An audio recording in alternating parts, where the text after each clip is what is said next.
Um, I'm going to talk for a little bit tonight about the work that I did in Iraq and the work that I've done since I came home.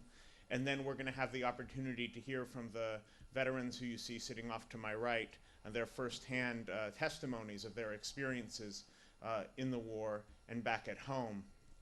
Uh, some of you may know that I went to Iraq as an unembedded journalist in 2003, shortly after the fall of Saddam Hussein. I came in on a taxi from Amman, Jordan, at about the same time that the American military was coming into Iraq in Humvees and tanks. I arrived in central Baghdad in this taxi, and my first experience with an American soldier in Iraq was that he pointed a gun at me and almost shot me because he thought that I was the enemy because I have kind of dark skin and had a mustache at the time. So that was my first experience with the American military over in Iraq, and while I was there, I mostly was experiencing the war from the other side of their gun. As an unembedded journalist, I was interviewing Iraqi people whose family members had been taken away to Abu Ghraib and tortured. I was interviewing Iraqi people whose brothers and sisters and aunts and uncles had been killed on a regular basis. And I basically tried to stay as far away from the US military as possible because they had guns and were engaged in a war and often made mistakes, and I just didn't want to be one of those mistakes. But it wasn't, the reason that I didn't talk to American soldiers when I was in Iraq was not because I didn't care what they had to say. It was only because I thought that it was important to broadcast the voices of Iraqi people as well, and there were very few unembedded journalists. So when I came home from Iraq in 2005, first in 2004, then I went back to Iraq again. When I finally came home in 2005 and I had an opportunity to write my first book, How America Lost Iraq, that was when I really started to connect with soldiers and veterans for the first time. I would go on talk shows, and veterans would call in and share their own stories about what it was like to be in the same place that I was in on the other side of the gun. I can remember, I think probably the most humorous story was I was sitting testifying before a panel in Congress in Washington, D.C., and there was a Marine Corps former captain sitting next to me, and we both testified before Congress about our own experiences in the siege of Fallujah in April 2004, when so many people were killed by the US military that the municipal football stadium of Fallujah had to be turned into a graveyard for the dead. And this guy was sitting next to me, and when we were done testifying, he said, "You and I were in the same place at the same time, and we never had the opportunity to talk to each other because we were on opposite sides of the gun." And I guess the reason I bring that up was because I was in this room on Capitol Hill, and there were these Congress people there, and there were these other quote-unquote experts there who had university degrees. But the person that I really connected with was this veteran who I didn't even agree with politically because we were both talking about the same war. We could both imagine the places in the war. We could both see the dead bodies rotting in the streets of Fallujah, and the fact that it took a long time to bury them because the battle was so fierce. We could both see those things. And we both continued to see those things from time to time, even though we had gotten home. So I started to report on the stories of veterans for this reason, because I thought that it was important to continue to engage with the reality of the war as opposed to the politics of the war. And being back in the United States, the way to do that was to interview the veterans, because they were the people here in America who had experience with the war, aside from myself and a relatively small band of journalists who had gone over there. And it started off as a listening expedition. The book was called The War Comes Home, and it had no subtitle. It was to explain to the American people what it was like to come home from a war.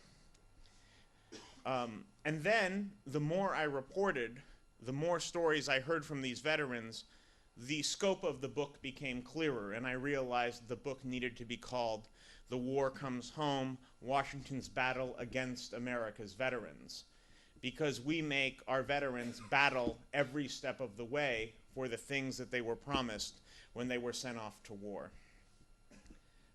So tonight I'm going to talk a little bit about what it's like to come home from a war. I'm going to talk a little bit about the battle that we ask our service members to fight with the Pentagon just to get out of the military with an honorable discharge. Then I'm going to talk about the battle that we force our veterans to engage in with the VA to get health care after they get out. And hopefully we'll have time to talk about what to do about this at the end.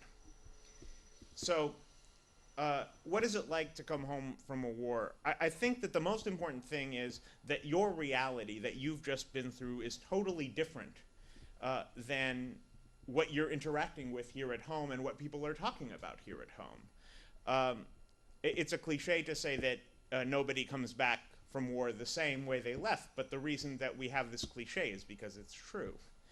And so it's very hard to be in a situation one day when you are wrestling with whether or not you're going to continue to survive, when you're seeing dead bodies in the streets, when you've seen your buddies being killed or wounded, or you yourself have killed someone or wounded someone, and live in this reality. And then you come home, and the big debate is which is better, the iPod or the iTouch. You know, and it's easy to get angry. You know, it's easy to get frustrated. It's easy to lash out. It's easy to board yourself up and away from other people. And that's if you don't happen to be suffering from the difficulties that so many of our veterans are suffering from. We have 1.8 million veterans of Iraq and Afghanistan now. We have 300,000 veterans with post-traumatic stress disorder or major depression, according to the Rand Corporation. We have another 300,000 veterans suffering from traumatic brain injury. This is physical brain damage, which is often caused by concussions, explosions, roadside bombs, auto accidents. There's auto accident like constantly in Iraq.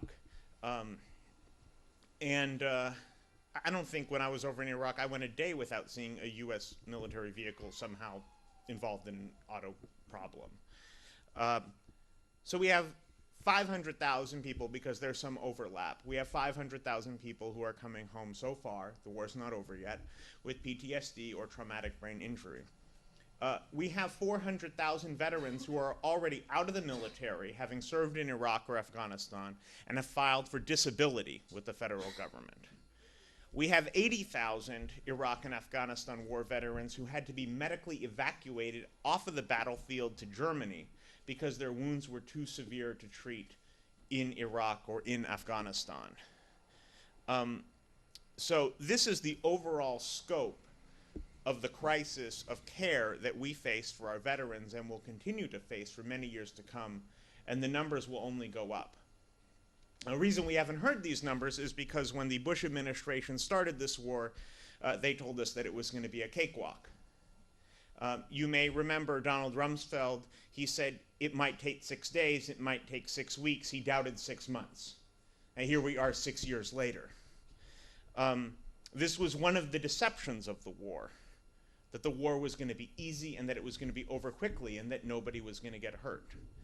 And this deception had a big effect on our men and women in uniform, because when people inside the government went to President Bush and said, hey, President Bush, you're starting a war, we need to hire some doctors, we need to hire some nurses, we need to hire some claims adjusters, they were eliminated.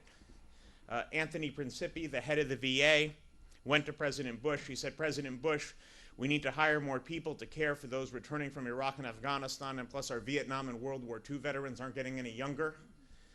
He got fired. He got replaced by a guy named Jim Nicholson. Jim Nicholson, aside being a Colorado real estate developer, was also a former chair of the Republican National Committee who helped mastermind George Bush's successful Florida recount strategy in 2000, but had no real expertise running the VA. Another woman, Dr. Frances Murphy, was hired by the VA to develop a mental health plan of action.